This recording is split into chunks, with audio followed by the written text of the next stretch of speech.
માનવ સંસાધન આયોજનના ફાયદાઓ, મહત્વ અને લાભો જોયા પછી એના પછીનો પોઈન્ટ છે માનવ સંસાધન આયોજનની મર્યાદાઓ, ગેરફાયદાઓ અથવા તો ગેરલાભો. તો એની અંદર ફર્સ્ટ વન, ભાવિ અંદાજોની અનિશ્ચિતતા. માનવ સંસાધન આયોજનમાં કર્મચારીની જરૂરિયાતનો અંદાજ મૂકવામાં આવે છે. અંદાજો હંમેશા ચોક્કસ હોતા નથી.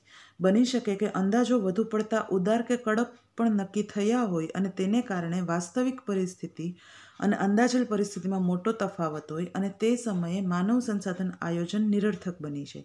અહીંયા શું કીધું છે કે માનવ સંસાધન આયોજન દ્વારા હરેક વખતે એવું પોસિબલ નથી થતું કે જે અંદાજ કાઢવામાં આવેલો હોય એ અંદાજ જ મળે.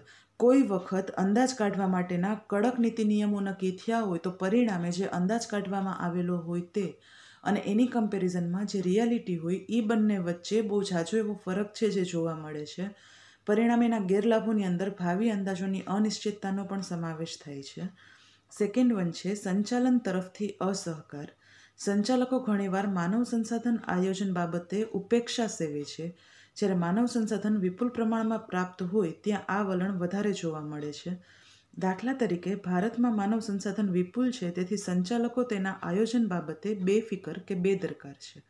અહીંયા શું કીધું છે કે હરેક કંપનીની અંદર કે હરેક ઓર્ગેનાઇઝેશનની અંદર માનવ સંસાધનને સહકાર આપવામાં આવતો નથી. ઘણી વખત એવું થાય છે કે ઘણા સંચાલન તરફથી એ લોકોને અથવા તો માનવ સંસાધનને અસહકાર આપવામાં આવે છે. તો એના લીધે શું થાય કે ઘણી વખત માનવ સંસાધન છે એનું જે આયોજન હોય તો ઉપરી અધિકારી દ્વારા એમાં કોઈને કોઈ ક્રિટિસિઝમ છે જે કરવામાં આવે. એના માટેનું એક્ઝામ્પલ અહીં આપેલું છે કે ભારતમાં માનવ સંસાધન વિપુલ છે તેથી સંચાલકો તેના આયોજન બાબતે બેફિકર અને બેદરકાર છે. શું કામે? કારણ કે જ્યારે પણ ભારતમાં અથવા તો સંચાલકોને માનવ સંસાધનની જરૂર પડે તો એ એની પાસે ઇઝીલી અવેલેબલ હોય છે એટલા માટે. ત્યાર પછી થર્ડ વન, જરૂરી માહિતીનો અભાવ. માનવ સંસાધન આયોજન માટે માનવ સંસાધનને લગતા ચોક્કસ આંકડા અને માહિતી પ્રાપ્ત હોવી જોઈએ. ઘણીવાર આ પ્રકારની માહિતી મળતી હોતી નથી. આવા સંજોગોમાં માનવ સંસાધનનું આયોજન અશક્ય બની જાય છે. હરેક વખતે જરૂરી હોતું નથી. જેવી રીતે આપણે ફર્સ્ટ પોઈન્ટની અંદર જોયું એવી રીતે કે ભાઈ જે આંકડાઓ મળેલા હોય એ આંકડાઓ ચોક્કસ હોય કે સુનિશ્ચિત હોય એવું જરૂરી હોતું નથી. એટલા માટે અહીંયા શું કીધું છે કે કોઈ વખત માહિતીને લગતા આંકડા હોય કે માહિતી હોય જે ચોક્કસ પ્રાપ્ત થવી જોઈએ એ થતી નથી. પરિણામે જો માહિતી જ જ્યારે પૂરેપૂરી પ્રાપ્ત થયેલી નહીં હોય તો ભવિષ્યનું કોઈ પણ આયોજન છે કે જે માહિતીના આધારે કરવામાં આવતું હોય તે પ્રોપર રીતે થઈ શકે નહીં. ત્યાર પછી છે ભવિષ્યના પરિવર્તનોનો અસ્પષ્ટ ખ્યાલ. ભવિષ્યમાં આર્થિક, ટેકનોલોજીકલ, સંચાલકીય, મજૂર પરિસ્થિતિ અંગે કેવા પરિવર્તનો આવશે તેનો ક્યાસ મેળવી શકાતો નથી. વર્તમાન પરિસ્થિતિ અને સંભવિત ધારણાને આધારે જે કોઈ આયોજન થાય તે ભવિષ્યમાં આવનારી જુદા જ પ્રકારની પરિસ્થિતિને કારણે નિષ્ફળ જવાની સંભાવના રહે છે. અહીંયા આપણને શું કીધું છે કે માનવ સંસાધન આયોજન દ્વારા ભવિષ્યમાં કેવા પરિવર્તનો આવશે એનો ખ્યાલ છે જે સ્પષ્ટપણે આપણને મળતો નથી.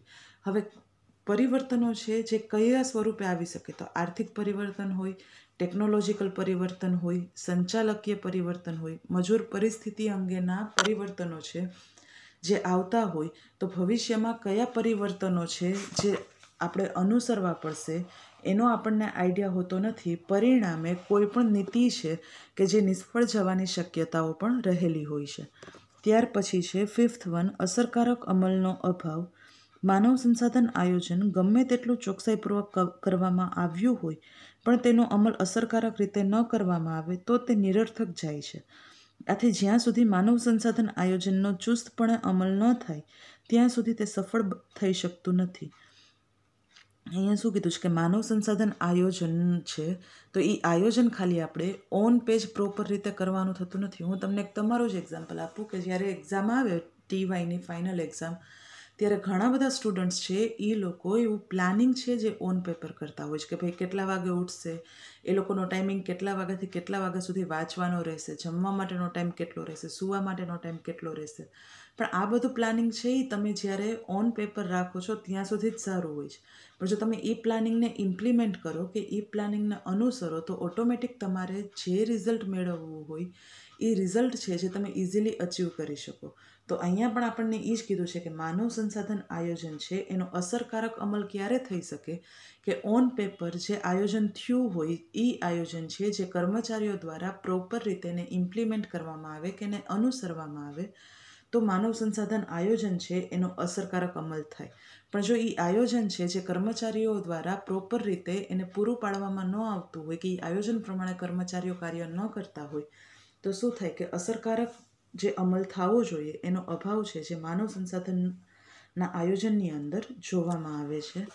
એના પછી છે અલબત્ત ઉપરોક્ત મર્યાદા હોવા છતાં માનવ સંસાધન આયોજનનું મહત્ત્વ ઘટતું નથી. ઉપર દર્શાવેલ મર્યાદાઓ માનવ સંસાધન આયોજનની આંતરિક ક્ષતિ નથી પણ તે ઘડનારા અને અમલ કરનારાઓના ખોટા અંદાજો, પરિસ્થિતિના મૂલ્યાંકનની ખામી કે ક્ષતિયુક્ત અમલને લીધે ઊભી થાય છે.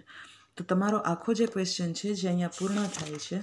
અહીંયા આપણે આગળ જોયું હતું એવી રીતે કે માનવ સંસાધન આયોજનનું મહત્ત્વ, લાભો અને ફાયદાઓ કયા છે. તેમાં ફર્સ્ટ હતું માનવ સંસાધન માંગ અને પુરવઠા વચ્ચે સમતુલા. સેકન્ડ વન હતું માનવ સંસાધનની વૈજ્ઞાનિક ભરતી અને તાલીમ. થર્ડ વન હતું ઉત્પાદકતા અને ઉત્પાદનમાં વૃદ્ધિ. ફોર્થ વન હતું લાંબા ગાળાના આયોજનથી લાભાન્વિત. ફિફ્થ વન હતું શૂન્યાવકાશ સર્જાતો નથી. સિક્સ્થ વન મજૂરી ખર્ચ પર અસરકારક અંકુશ. સેવન્થ વન માનવ સંસાધનનો શ્રેષ્ઠ ઉપયોગ. એઇટ્થ વન ટેકનોલોજીકલ પરિવર્તનો પચાવી શકાય છે. નાઇન્થ વન મજૂર સંઘો સાથે સુસંવાદી સંબંધોની સ્થાપના. અને 10th વન કાયદાની જોગવાઈઓનું પાલન સરળ. આ આપણે જોયું એનું મહત્ત્વ, લાભ અને ફાયદા. જ્યારે એની કમ્પેરિઝનમાં એના ગેરફાયદા કે એની મર્યાદાઓ છે જે ઓછી છે. તો મર્યાદાઓની અંદર ફર્સ્ટ વન છે ભાવિ અંદાજોની અનિશ્ચિતતા. સેકન્ડ વન છે સંચાલન તરફથી અસહકાર. થર્ડ વન છે જરૂરી માહિતીનો અભાવ. ફોર્થ વન છે ભવિષ્યના પરિવર્તનોનો અસ્પષ્ટ ખ્યાલ. અને ફિફ્થ વન છે અસરકારક અમલનો અભાવ. આ ક્વેશ્ચન પૂછાશે તો ઓનલી તમને મહત્ત્વ કે ફાયદાઓ પૂછાઈ શકશે અથવા તો બંનેના લાભાલાભ પૂછાઈ શકે કે જેની સાથે તમારે લાભ અને ગેરલાભ બંને મેન્શન કરવાના હશે. તો આ ક્વેશ્ચન 14 માર્ક્સમાં પૂછાશે. અત્યારે આપણે અહીંયા સુધી રાખીએ. હવે આના પછીના લેક્ચરની અંદર આપણે માનવ સંસાધન આયોજન માટેની પૂર્વ જરૂરિયાતો છે એના વિશે સમજીશું.